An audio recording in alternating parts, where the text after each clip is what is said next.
welcome to WWDC. I'm Siri, your virtual assistant, and today I was asked to warm up the crowd, which should be easy since the high will be 75 degrees.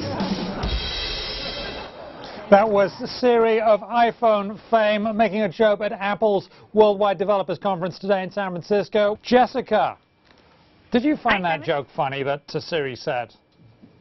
Well, Siri, there was this intro, sort of Siri introduced the keynote, and there were a couple jokes. It was doing local search results around San Francisco, and said it found a huge number of venture capitalists, which I happen to find funny. But yeah, they were just warming up the crowd, and I think it got a chuckle. Okay, if it got a chuckle, maybe I was wrong. So let's get into the gadgets, which is what everyone wants to know about when Apple speaks. New gadgets. So the new hardware, Apple announced some new and updated laptops.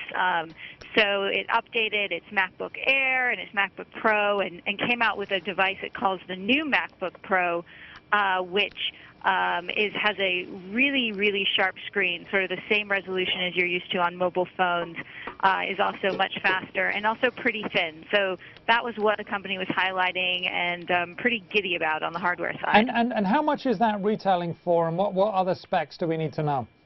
Well, that one's starting at around, I think it's $2,200, and they knocked down the price of the MacBook Air, which is a sort of lower-end, lighter-weight one, by about $100. So pretty consistent sort of strategy still in pricing, and all of those devices are available today.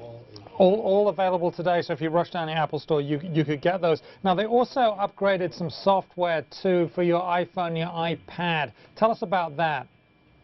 So Apple provided sort of a hint at what's going to come out in later this fall in terms of new software for iPhones and iPads. And they do this, they give it to developers ahead of time so everyone has time to build cool apps. There was a lot on this front.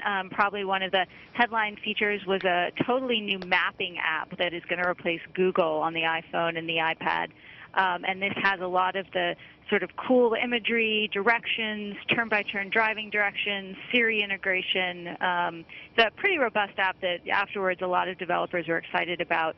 And then, you know, it's literally dozens and dozens of other changes. Updates to Siri, the virtual assistant that's gotten a pretty bad rap for not being so reliable to date. Also a new app called Passbook, which is kind of neat. It's a way to sort of consolidate your boarding passes, your tickets that you might order and purchase online, your Starbucks loyalty card. That's an interesting product that to some in the industry is maybe being viewed as a precursor to some sort of payment service. So that got some attention too. Now, I know when you get a software upgrade, it's sometimes great and it's sometimes not so great, depending on the device you've got. I've got an iPad 1, the original iPad. Will it be able to be upgraded with the software, or will that screw it up? That is a good question. So now, as of now, nothing can be upgraded with the software. It's not going to be out until the fall. And Apple said very sort of coyly that it'll be for iPhones, you know, back to their 3GS one, plus, you know, all other devices, which is being read also as a little bit of a hint of maybe we'll expect a new iPhone this fall, which, you know, we've also reported sort of work has begun on. So right now, consumers are going to have to wait while developers get this ready. Ultimately, you will be able to upgrade from earlier devices, but probably not all the way back to the beginning.